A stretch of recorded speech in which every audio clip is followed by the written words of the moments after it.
और साजिद खान دا راته وایي ستاسو ښکلی پروګرام ما کتلی یوسف جان صاحب تاسو ته راغلی و انټرویو شوي وه خوشحاله یې دغه انټرویو نه مطمئن وي نه جی بس د یوسف جان نامه راته بیخي ماله ولې بس داسې دا ولې څه زیاتې سره کړو زیاتې داسې نه دی کړی ماله ملګري راغل دا داسې کسان ګارو کې خو ډک ګارو کې راغل پروګرام مې والا وکړو هغوی راله پیسې راکړې او ده راته وي پیسې ماله راکړه زه یې له شمارم ښه هغه دی ته یوسف جان دی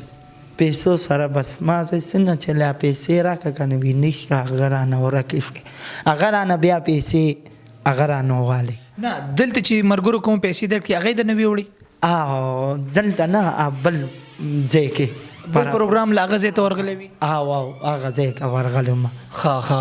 نو هغه ځای ته چې ورغلي نو د څه پیسې وي تا له یې څه درکړي ماله هسې ملګرو پیسې راکړې وي خفه شوي دوی له پیسې به ورکړم کوم ځای کې چې د انټرویو ورکول انټرویو ورکړې نو خوشحالۍ نو هغه د هغه له ولې ورکړي یوسف جان او هغه وي زه له یږدمه ما وی ښه ده بس څومره پیسې وي څومره پیسې وي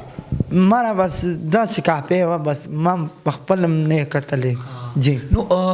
ساجد خان یوسف جان خو ماشاءالله ډېر مالدار دی خپل ډېر پیسې ګټي او خلکو سره مدد کوي ستا پیسې ولې وخوړې نه جی ما ته معلوم دی پیسې ما ته معلوم دی ښه نو تا چاته بیا ونه ویل د دې پیسو څه ذکر دی بس ځان مې پې غلی کړی نو بس ځان مې پې غلی کړی ساجد خان J91 نیوز چې کوم پلیټفارم دی هغه تاسو حاضر دی یوسف جان ته څه پیغام ورکول غواړي که دې کې حقیقت وي صحیح خبره زه خو دروغ نه ویم څه پیغام ورکول غواړي یوسف جان ته نو یوسف جان بیا ماله سله راتلو پروګرام مې هله کړی لغه مې کړی پروګرام سر وخوړی تا ماله پیسې ولې